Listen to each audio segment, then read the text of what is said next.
Hi students, next നമുക്ക് discuss ചെയ്യാനുള്ള topic ideal gas temperature ആണ്. അപ്പൊ നമുക്കറിയാം ടെമ്പറേച്ചർ മെഷർ ചെയ്യാൻ വേണ്ടിയിട്ട് നമ്മൾ തെർമോമീറ്റേഴ്സ് ആണ് ഉപയോഗിക്കുന്നത്. അപ്പൊ നമ്മൾ തെർമോമീറ്റർ, ക്ലിനിക്കൽ തെർമോമീറ്റർ ഒക്കെ ചെറിയ ക്ലാസ്സുകളിൽ പഠിച്ചിട്ടുണ്ട്. അതിലൊക്കെ മെർക്കുറി എന്ന് പറയുന്ന ആ ഒരു ലിക്വിഡിന്റെ തെർമൽ എക്സ്പാൻഷൻ അടിസ്ഥാനപ്പെടുത്തിക്കൊണ്ടാണ് ടെമ്പറേച്ചർ മെഷർ ചെയ്യുന്നത് അല്ലെ. On the basis of thermal expansion of mercury we are measuring temperature by using thermometers. അപ്പോൾ നമ്മൾ സാധാരണ തെർമോമീറ്ററിലാണെങ്കിൽ സെൽഷ്യസ് എന്ന് പറയുന്ന യൂണിറ്റ് ആണ് ഉപയോഗിക്കുക. സെൽഷ്യസ് സ്കെയിൽ ആണ് അവിടെ മെഷർമെന്റിന് വേണ്ടിയിട്ട് ഉപയോഗിക്കുന്നത്. ക്ലിനിക്കൽ തെർമോമീറ്ററിലാണെങ്കിൽ ഫാരൻഹീറ്റ് എന്ന് പറയുന്ന യൂണിറ്റിൽ ഫാരൻഹീറ്റ് സ്കെയിൽ ഉപയോഗിച്ചുകൊണ്ടാണ് കണ്ടുപിടിക്കുന്നത്. രണ്ടിലും തെർമൽ എക്സ്പാൻഷൻ ഓഫ് മെർക്കുറി ആണ് നമ്മൾ ഉപയോഗിക്കുന്നത്. എന്നാൽ ഈ മെർക്കുറി ലിക്വിഡ് ഫോമിൽ ഉപയോഗിക്കുന്നതിന് പകരം മെർക്കുറിയുടെ വേപ്പർ ഉപയോഗിച്ചുകൊണ്ടുള്ള തെർമോമീറ്റേഴ്സ് ഉണ്ട്. അതിനെ നമുക്ക് ഗ്യാസ് തെർമോമീറ്റർ എന്ന് വിളിക്കാം. Okay, mercury in gas thermometer എന്ന് വിളിക്കാം. ഓക്കെ, ആ mercury in gas thermometer work ചെയ്യുന്നത് ഐഡിയൽ ഗ്യാസ് ലോന്റെ അടിസ്ഥാനത്തിലാണ്. ഐഡിയൽ ഗ്യാസ് ലോ നമ്മൾ ചെറിയ ക്ലാസ്സിൽ പഠിച്ചതാണ്. PV = nRT. P പ്രഷർ ആണ്, V വോളിയം ആണ്, N നമ്പർ ഓഫ് മോൾസ് ആണ്, R ideal gas constant 8.314 joule mole inverse kelvin inverse, T temperature ആണ്. ഓക്കെ, അപ്പൊ ആ ഒരു ഐഡിയൽ ഗ്യാസ് ലോന്റെ അടിസ്ഥാനത്തിൽ പ്രവർത്തിക്കുന്ന മെർക്കുറി വേപ്പർ ഫോമിൽ ഉപയോഗിക്കുന്ന തെർമോമീറ്റേഴ്സിനെയാണ് നമ്മൾ മെർക്കുറി ഇൻ ഗ്യാസ് തെർമോമീറ്റർ എന്ന് വിളിക്കുക. അത് ഉപയോഗിച്ചുകൊണ്ട് നമുക്ക് എന്ത് ചെയ്യാം? ഐഡിയൽ ഗ്യാസ് ടെമ്പറേച്ചർ മെഷർ ചെയ്യാം. അപ്പൊ ഐഡിയൽ ഗ്യാസ് ടെമ്പറേച്ചർ എങ്ങനെയാ മെഷർ ചെയ്യാമെന്ന് നമുക്ക് പറയാം. അപ്പൊ നോക്കുക, ഇവിടെ ഐഡിയൽ ഗ്യാസ് ടെമ്പറേച്ചർ ആണ് പറയുന്നത്. ഐഡിയൽ ഗ്യാസ് ലോ നമുക്കറിയാം. PV = nRT ആണ്, P പ്രഷർ ആണ്, V വോളിയം ആണ്, N നമ്പർ ഓഫ് മോൾസ് ആണ്, R molar gas constant 8.314 joule mole inverse kelvin inverse, T temperature ആണ്. On the basis of this law a mercury in gas thermometer was developed അല്ലെ. ഈ ലോന്റെ അടിസ്ഥാനത്തിൽ നമ്മൾ mercury in gas thermometer was developed. തെർമോമീറ്ററിനകത്ത് mercury liquid ഫോമിൽ ഉപയോഗിക്കുന്നതിന് പകരം ഗ്യാസ് ഫോമിൽ ഉപയോഗിച്ചിട്ടുള്ള ഒരു തെർമോമീറ്റർ നമ്മൾ ഉണ്ടാക്കി. ഓക്കെ, ഇനി ഈ ഗ്യാസ് തെർമോമീറ്റർ ഉപയോഗിച്ചുകൊണ്ട് മെഷർ ചെയ്യുന്ന ടെമ്പറേച്ചറിനെ നമ്മൾ റിയൽ ഗ്യാസ് ടെമ്പറേച്ചർ എന്നാണ് വിളിക്കുക. ഓക്കെ, ഒരു ഗ്യാസിന്റെ ടെമ്പറേച്ചർ നമ്മൾ ഈ പറയുന്ന തെർമോമീറ്റർ ഉപയോഗിച്ചുകൊണ്ട് നമ്മൾ മെഷർ ചെയ്യുകയാണ്. അതെന്താണ്? റിയൽ ഗ്യാസ് ടെമ്പറേച്ചർ എന്നാണ് അറിയപ്പെടുക. ഓക്കെ, ഇനി നോക്കുക, നമ്മൾ ഐഡിയൽ ഗ്യാസ് ടെമ്പറേച്ചർ കണ്ടുപിടിക്കുകയാണ്. ഐഡിയൽ ഗ്യാസ് ടെമ്പറേച്ചർ നമുക്ക് എന്ത് ചെയ്യാം? ഈ പറയുന്ന മെർക്കുറി ഇൻ ഗ്യാസ് തെർമോമീറ്റർ ഉപയോഗിച്ചുകൊണ്ട് കണ്ടുപിടിക്കാം. പക്ഷെ ഒരു കാര്യം ചെയ്യണം, എന്താണെന്ന് അറിയോ? ഇതിനകത്തുള്ള മെർക്കുറി വേപ്പർ ഉണ്ടല്ലോ, ആ മെർക്കുറി വേപ്പർ കോൺസ്റ്റന്റ് വോളിയത്തിലായിരിക്കണം. ഓക്കെ, അപ്പൊ നോക്കുക, ideal gas temperature can be found by using a constant volume gas thermometer. A constant volume gas thermometer. ഈ ഗ്യാസ് തെർമോമീറ്ററിനകത്തുള്ള ഗ്യാസിന്റെ വോളിയം കോൺസ്റ്റന്റ് ആയിട്ട് കീപ്പ് ചെയ്തുകൊണ്ട് നമുക്ക് എന്ത് ചെയ്യാം? ഐഡിയൽ ഗ്യാസ് ടെമ്പറേച്ചർ കണ്ടുപിടിക്കാം. സാധാരണ ഇത്തരത്തിലുള്ള ഗ്യാസ് ടെമ്പറേച്ചർ കൊണ്ട് കണ്ടുപിടിക്കുന്ന ടെമ്പറേച്ചറുകൾ നമ്മൾ റിയൽ ഗ്യാസ് ടെമ്പറേച്ചർ എന്നാണ് പറയുക. ഓക്കെ, ഐഡിയൽ ഗ്യാസ് ടെമ്പറേച്ചർ ആണ് കാണാൻ ഉദ്ദേശിക്കുന്നതെങ്കിൽ നമ്മൾ എന്ത് ചെയ്യണം? അതിനകത്തുള്ള ഗ്യാസിന്റെ വോളിയം കോൺസ്റ്റന്റ് ആയിട്ട് കീപ്പ് ചെയ്യണം. അപ്പോ റിയൽ ഗ്യാസ് ടെമ്പറേച്ചർ കാണുന്ന ഫോർമുല എങ്ങനെയാണ് വരിക? Real gas temperature θ 273.13 kelvin into P/PTP. Okay, ഇവിടെ P എന്താണ്? P എന്ന് പറയുന്നത് സറൗണ്ടിങ് പ്രഷർ ആണ്. അതായത് നമ്മുടെ തെർമോമീറ്ററിന് ഒരു ബൾബ് ഉണ്ടാവും അല്ലെ. ആ ബൾബിന് ചുറ്റുമുള്ള ഒരു ഗ്യാസ് ആണെങ്കിൽ ഗ്യാസ് അല്ലെ, ആ ഗ്യാസിന്റെ പ്രഷർ ആണ്. ഓക്കെ, P എന്ന് പറയുന്നത് സറൗണ്ടിങ് പ്രഷർ ആണ്.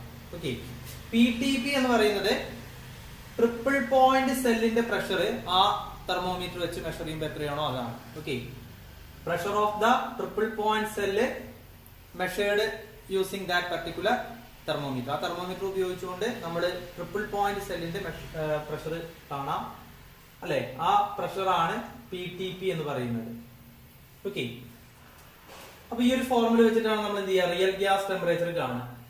θ = 273.13 kelvin into P/PTP. Okay, constant വോളിയത്തിലാണ് കീപ്പ് ചെയ്യേണ്ടത്. ഇനി നമുക്ക് ഐഡിയൽ ഗ്യാസ് ടെമ്പറേച്ചർ കാണാൻ വേണ്ടിയിട്ടുള്ള ഫോർമുലയിൽ ചെറിയൊരു വ്യത്യാസം വരുള്ളൂ. T = 273.13 kelvin limit PTP tends to 0 PNBP/PTP. ഈ PNBP എന്ന് പറയുന്നത് എന്താണ്? നോർമൽ ബോയിലിംഗ് പോയിന്റ് പ്രഷർ ആണ്. Normal boiling point pressure. TP എന്ന് പറയുന്ന ട്രിപ്പിൾ പോയിന്റ് പ്രഷർ തന്നെ. ഈ ട്രിപ്പിൾ പോയിന്റ് പ്രഷർ നമ്മൾ എന്ത് ചെയ്യണം? 0യിലേക്ക് ടെൻഡ് ചെയ്യിപ്പിച്ചിട്ട് നമ്മൾ എന്ത് ചെയ്യണം? PNBP/PTP കാണുക. എന്നിട്ട് അതിന് 73.13 കെൽവിൻ കൊണ്ട് മൾട്ടിപ്ലൈ ചെയ്ത് കഴിഞ്ഞാൽ നമുക്ക് ഐഡിയൽ ഗ്യാസ് ടെമ്പറേച്ചർ കിട്ടും. പ്രാക്ടിക്കലി ഇത് എങ്ങനെ ചെയ്യുന്നതെന്ന് വെച്ച് കഴിഞ്ഞാൽ നമ്മുടെ കോൺസ്റ്റന്റ് വോളിയം ഗ്യാസ് തെർമോമീറ്റർ നമ്മുടെ കയ്യിലുണ്ട് അല്ലെ. ആ കോൺസ്റ്റന്റ് വോളിയം ഗ്യാസ് തെർമോമീറ്റർ അത് ഉപയോഗിച്ചിട്ട് അല്ലെ നമ്മൾ എന്ത് ചെയ്യാണ്, ഒരു ട്രിപ്പിൾ പോയിന്റ് സെല്ലിന്റെ പ്രഷർ നമ്മൾ നോക്കി അല്ലെ. ട്രിപ്പിൾ പോയിന്റ് സെല്ലിന്റെ പ്രഷർ PTP നമുക്ക് കിട്ടുന്നു അല്ലെ. പിന്നെ അതുപോലെ തന്നെ എന്താ പറയാ PNBP, അതായത് അതിന് ചുറ്റും സ്റ്റീം നിറയ്ക്കാൻ നമുക്ക്. ഓക്കെ, സ്റ്റീം നിറച്ചിട്ട് നമുക്ക് എന്തും കണ്ടുപിടിക്കാം, PNBPയും കണ്ടുപിടിക്കാം അല്ലെ. എന്നിട്ട് എന്ത് ചെയ്യാം, ഈ ഒരു ഫോർമുല വെച്ചിട്ട് അപ്പോ എന്ത് ചെയ്യും, അത് കാൽക്കുലേറ്റ് ചെയ്തിട്ട് ideal gas real gas temperature ആണ് അപ്പൊ നമുക്ക് കിട്ടുക. ഓക്കെ, PTP നമ്മള് പിന്നെ കണ്ടുപിടിക്കുന്നു. ഓക്കെ, അതേ തെർമോമീറ്റർ ഉപയോഗിച്ചുകൊണ്ട് നമ്മൾ എന്ത് ചെയ്യാണ്, സ്റ്റീമിന്റെ ആ ഒരു പ്രഷർ PNBP അല്ലെ, അത് ഈ ഫോർമുല വെച്ചിട്ട് നമുക്ക് എന്ത് ചെയ്യാം, റിയൽ ഗ്യാസ് ടെമ്പറേച്ചർ കാൽക്കുലേറ്റ് ചെയ്തിട്ട് കൊടുക്കുന്നു ആ തെർമോമീറ്ററിൽ. ശേഷം നമ്മൾ ചെയ്യുന്നത് എന്താണെന്ന് വെച്ച് കഴിഞ്ഞാല്, നമ്മള് ഈ ഗ്യാസ് തെർമോമീറ്ററിനകത്തുള്ള ഗ്യാസ് കുറച്ച് നീക്കം ചെയ്യുന്നു. കുറച്ച് ഗ്യാസ് നീക്കം ചെയ്യുന്നു, അതിനകത്ത് ഗ്യാസ് ഉണ്ടല്ലോ, ആ ഗ്യാസ് കുറച്ച് നീക്കം ചെയ്യുന്നു. എന്നിട്ട് നമ്മള് PTP, അപ്പോൾ PTP കാണുന്നു. അപ്പൊ PTP എന്തായിരിക്കും, കുറവായിരിക്കും, കുറഞ്ഞിട്ടുണ്ടാവും. PTP കുറയും. അപ്പോൾ അതിനകത്തുള്ള ഗ്യാസ് നീക്കം ചെയ്തിട്ട് ട്രിപ്പിൾ പോയിന്റ് സെല്ലിലേക്ക് നോക്കുന്ന സമയത്ത് ഈ PTP കുറയും. സ്റ്റീമിലുള്ള ഇത് കണ്ടുപിടിക്കുന്നു. സ്റ്റീം സറൗണ്ടിങ് സ്റ്റീം വെച്ചിട്ട് മെഷർ ചെയ്യുന്നു. PNBP അങ്ങനെ എന്ത് ചെയ്യുന്നു, PNBP/PTP കണ്ടുപിടിക്കുന്നു. പിന്നെ അഗെയിൻ ഗ്യാസ് റിമൂവ് ചെയ്യണം. അങ്ങനെ നമുക്ക് ഇതിനകത്ത് നിന്ന് പരമാവധി ഗ്യാസ് നമ്മൾ റിമൂവ് ചെയ്യണം. ഇത് നമ്മൾ എന്ത് ചെയ്യുന്ന വെച്ച് കഴിഞ്ഞാൽ, ഇങ്ങനെ X ആക്സിൽ PTPയും Y ആക്സിൽ PNBPയും എടുത്തിട്ട് നമുക്ക് ഗ്രാഫ് വരയ്ക്കാം അല്ലെ. PTP ഇങ്ങനെ മാറി മാറി വരും. ഗ്യാസ് റിമൂവ് ചെയ്യുന്നതിനനുസരിച്ചിട്ട് PTP ഇങ്ങനെ കുറഞ്ഞു വരും. അതിനനുസരിച്ചിട്ട് PNBPയും കുറഞ്ഞു വരും. അപ്പൊ നമുക്ക് ഇങ്ങനെ ഒരു ഗ്രാഫ് കിട്ടും.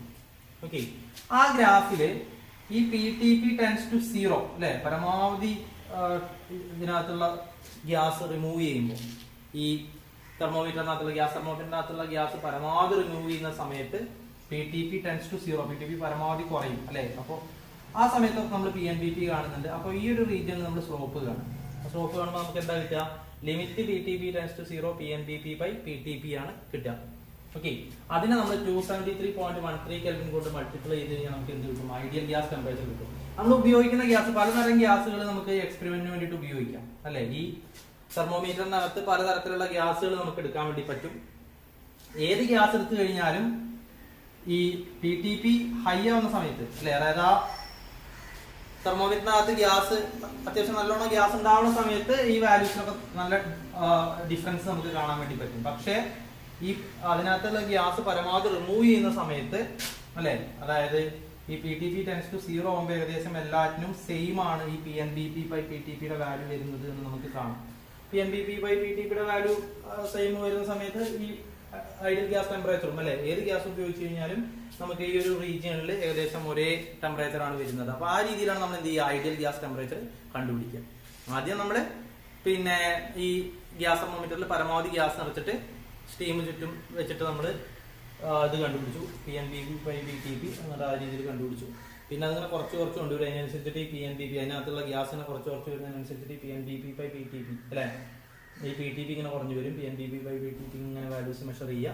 അങ്ങനെ പരമാവധി കുറച്ച് കഴിഞ്ഞാൽ, അതിനകത്തുള്ള ഗ്യാസ് കുറച്ച് കഴിഞ്ഞാൽ നമുക്ക് കിട്ടുന്ന ഇത് മെഷർ ചെയ്യുന്ന ഒരു ടെമ്പറേച്ചർ എന്ന് പറയുന്നത് എന്തായിരിക്കും, ഐഡിയൽ ഗ്യാസ് ടെമ്പറേച്ചർ ആയിരിക്കും.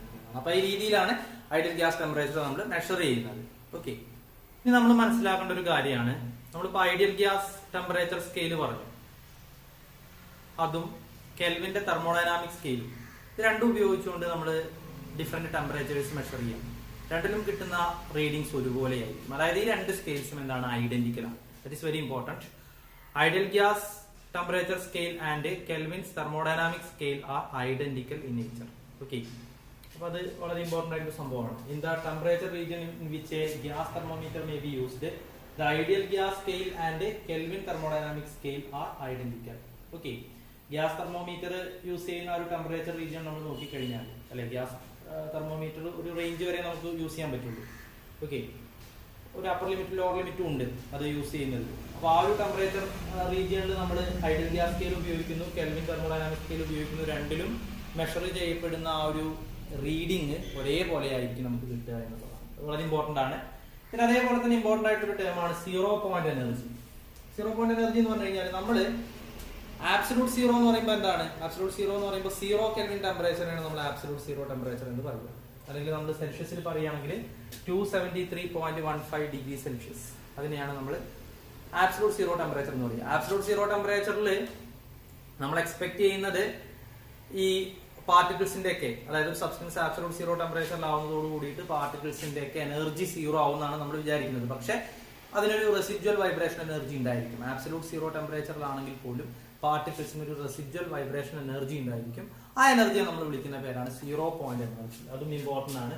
The particles of a substance at absolute zero have a finite amount of residual vibration energy, which is known as zero point energy.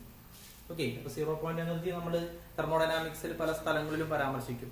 Zero point energy എന്ന് പറയുമ്പോൾ എന്താണ്? Absolute zero ടെമ്പറേച്ചറിൽ particles ചെറിയൊരു vibration കാണിക്കും എന്നുള്ളതാണ് അപ്പോഴും. Okay, ആ സമയത്ത് ആ ഒരു സിസ്റ്റത്തിന് ഉള്ള ആ ഒരു എനർജി നമ്മൾ പറയുന്ന പേരാണ് zero point energy. Okay, next നമ്മൾ ഡിസ്കസ് ചെയ്യാൻ പോകുന്ന ടോപ്പിക് തെർമോഡൈനാമിക് ഇക്വിലിബ്രിയം. നമ്മളൊരു തെർമോഡൈനാമിക് സിസ്റ്റം കൺസിഡർ ചെയ്യാണ്. ആ തെർമോഡൈനാമിക് സിസ്റ്റത്തിൽ ഒരു അൺബാലൻസ്ഡ് ഫോഴ്സും എക്സ്പീരിയൻസ് ചെയ്യുന്നില്ലെങ്കിൽ, അല്ലെങ്കിൽ ഒരു അൺബാലൻസ്ഡ് ടോർക്കും എക്സ്പീരിയൻസ് ചെയ്യുന്നില്ലെങ്കിൽ ആ സിസ്റ്റം മെക്കാനിക്കൽ ഇക്വിലിബ്രിയത്തിലാണ് എന്ന് പറയാം. If there is no unbalanced force on interior of the system, such a system is said to be in mechanical equilibrium. ഒരു അൺബാലൻസ്ഡ് ഫോഴ്സും എക്സ്പീരിയൻസ് ചെയ്യുന്നില്ലെങ്കിൽ ആ സിസ്റ്റം മെക്കാനിക്കൽ ഇക്വിലിബ്രിയത്തിലാണ് എന്ന് പറയാം. ഇനി അതിനകത്ത് ഇന്റേണൽ സ്ട്രക്ചറിന് ഒരു ചേഞ്ചും ഇല്ല. സിസ്റ്റത്തിനകത്ത് ഇന്റേണൽ സ്ട്രക്ചറിന് ഒരു ചേഞ്ചും ഇല്ല. ഇന്റേണൽ സ്ട്രക്ചറിന് സാധാരണ കെമിക്കൽ റിയാക്ഷൻ നടക്കുമ്പോൾ അല്ലെങ്കിൽ പാർട്ടിക്കിൾസിന്റെ മോഷൻ കാരണമൊക്കെയാണ് ചേഞ്ച് സംഭവിക്കുക. അപ്പൊ അങ്ങനെയുള്ള കോൺസ്റ്റിറ്റ്യൂവന്റ് പാർട്ടിക്കിൾസിന്റെ മോഷനോ അല്ലെങ്കിൽ കെമിക്കൽ റിയാക്ഷനോ ഒന്നും നടക്കാത്തതുകൊണ്ട് തന്നെ ഇന്റേണൽ സ്ട്രക്ചർ ഓഫ് ദ സിസ്റ്റത്തിന് ഒരു ചേഞ്ചും സംഭവിക്കുന്നില്ലെങ്കിൽ ആ സിസ്റ്റം കെമിക്കൽ ഇക്വിലിബ്രിയത്തിലാണ് എന്ന് പറയാം. ഓക്കെ, പിന്നെ ഈ സിസ്റ്റത്തിന്റെയും സറൗണ്ടിങ്ങിന്റെയും ഇടയിൽ ഒരു ഹീറ്റ് എക്സ്ചേഞ്ച് ഒന്നും നടക്കുന്നില്ലെങ്കിൽ, നമുക്കറിയാം ഡയാതെർമിക് വാൾ വെച്ചിട്ടാണ് സിസ്റ്റം എൻക്ലോസ് ചെയ്യുന്നതെങ്കിൽ കുറെ സമയം ഹീറ്റ് ഫ്ലോ ഒക്കെ നടന്നിട്ട് കുറച്ച് കഴിഞ്ഞാൽ ഈ സറൗണ്ടിങ്ങിന്റെയും സിസ്റ്റത്തിന്റെയും ടെമ്പറേച്ചർ ഈക്വൽ ആകും. പിന്നെ ടെമ്പറേച്ചർ ഈക്വൽ ആയി കഴിഞ്ഞാൽ ഒരിക്കലും എന്ത് ചെയ്യില്ല, ഹീറ്റ് ഫ്ലോ നടക്കില്ല. ടെമ്പറേച്ചർ കൂടിയോടത്തുനിന്ന് ടെമ്പറേച്ചർ കുറഞ്ഞോടത്തേക്കാണ് ഹീറ്റ് ഫ്ലോ ചെയ്യുക. ഡയാതെർമിക് വാളിലൂടെ ഹീറ്റ് എക്സ്ചേഞ്ച് ഒക്കെ നടന്നിട്ട് കുറെ സമയം കഴിഞ്ഞാൽ അവിടെ രണ്ടിന്റെയും സിസ്റ്റത്തിന്റെയും സറൗണ്ടിങ്ങിന്റെയും ടെമ്പറേച്ചർ ഈക്വൽ ആവും. ഫർദർ ഫ്ലോ ഓഫ് ഹീറ്റ് അവിടെ ഉണ്ടാവില്ല. ഓക്കെ, അപ്പൊ അവിടെ ഹീറ്റ് ഫ്ലോ അവിടെ റെസ്ട്രിക്ട് ചെയ്യപ്പെട്ടു അല്ലെ. അപ്പൊ അങ്ങനെയുള്ള സറൗണ്ടിങ്ങിന്റെയും സിസ്റ്റത്തിന്റെയും ഇടയിൽ ഹീറ്റ് ഫ്ലോ ഇല്ലാത്ത സിസ്റ്റം ആണെങ്കിൽ ആ സിസ്റ്റം തെർമൽ ഇക്വിലിബ്രിയത്തിലാണ് എന്ന് പറയാം. ഓക്കെ, അപ്പൊ അൺബാലൻസ്ഡ് ഫോഴ്സ് ഒന്നും എക്സ്പീരിയൻസ് ചെയ്യുന്നില്ലെങ്കിൽ മെക്കാനിക്കൽ ഇക്വിലിബ്രിയമാണ്. ഇന്റേണൽ സ്ട്രക്ചറിന് ചേഞ്ച് ഇല്ലെങ്കിൽ കെമിക്കൽ ഇക്വിലിബ്രിയമാണ്. ഹീറ്റ് ഫ്ലോ സിസ്റ്റത്തിന്റെയും സറൗണ്ടിങ്ങിന്റെയും ഇടയിൽ ഇല്ലെങ്കിൽ അത് തെർമൽ ഇക്വിലിബ്രിയമാണ്. ഈ മൂന്ന് ഇക്വിലിബ്രിയവും ഒരുമിച്ച് അച്ചീവ് ചെയ്യാൻ സിസ്റ്റത്തിന് സാധിച്ചാൽ അത് തെർമോഡൈനാമിക് ഇക്വിലിബ്രിയത്തിലാണ് എന്ന് പറയാം. ഓക്കെ, അപ്പൊ അതാണ് mechanical equilibrium, chemical equilibrium, thermal equilibrium, thermodynamic equilibrium. മൂന്ന് ഇക്വിലിബ്രിയം അച്ചീവ് ചെയ്ത് കഴിഞ്ഞാൽ തെർമോഡൈനാമിക് ഇക്വിലിബ്രിയത്തിലാണ് എന്ന് പറയാം. നോക്കുക, when there is no unbalanced force or torque in the interior of the system is said to be in a state of mechanical equilibrium. If a system does not undergo for a spontaneous change of internal structure, such as a chemical reaction or a transfer of matter from one part of the system to another, such as diffusion, or another system is in chemical equilibrium. If there is no exchange of heat between system and surrounding, the system is in thermal equilibrium. പറഞ്ഞ കാര്യങ്ങൾ തന്നെയാണ്. Internal structure change ചെയ്യുന്നതിൽ ഒന്നില്ലെങ്കിൽ chemical reaction നടക്കണം, അല്ലെങ്കിൽ diffusion നടക്കണം. ഇതൊന്നും നടക്കുന്നില്ലെങ്കിൽ അല്ലെ അത് കെമിക്കൽ ഇക്വിലിബ്രിയത്തിലാണ്. അൺബാലൻസ്ഡ് ഫോഴ്സ് ഇല്ലെങ്കിൽ മെക്കാനിക്കൽ ഇക്വിലിബ്രിയത്തിലാണ്. ഹീറ്റ് എക്സ്ചേഞ്ച് നടക്കുന്നില്ലെങ്കിൽ അത് തെർമൽ ഇക്വിലിബ്രിയത്തിലാണ്.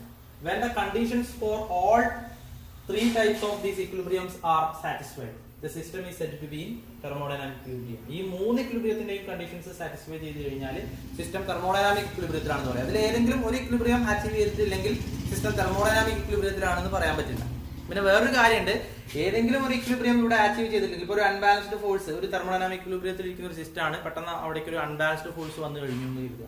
അപ്പൊ സ്വാഭാവികമായിട്ട് മെക്കാനിക്കൽ ഇക്വിലിബ്രിയം നഷ്ടപ്പെടും. മെക്കാനിക്കൽ ഇക്വിലിബ്രിയം നഷ്ടപ്പെട്ട് കഴിഞ്ഞാൽ കുറച്ച് നേരം കഴിഞ്ഞാൽ തന്നെ ഈ പാർട്ടിക്കിൾസ് ഒക്കെ മൂവ് ചെയ്തിട്ട് എന്തും നഷ്ടപ്പെടും, കെമിക്കൽ ഇക്വിലിബ്രിയം നഷ്ടപ്പെടും. കെമിക്കൽ ഇക്വിലിബ്രിയം നഷ്ടപ്പെട്ട് കഴിഞ്ഞാൽ കുറച്ച് നേരം കഴിഞ്ഞാൽ ഹീറ്റ് എക്സ്ചേഞ്ച് നടക്കാനുള്ള സാധ്യത ഉണ്ടാവും.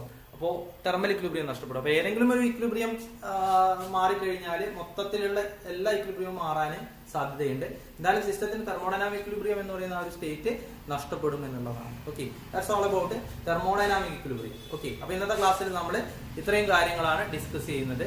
അപ്പോൾ നന്നായിട്ട് വായിച്ചു നോക്കുക. Thank you.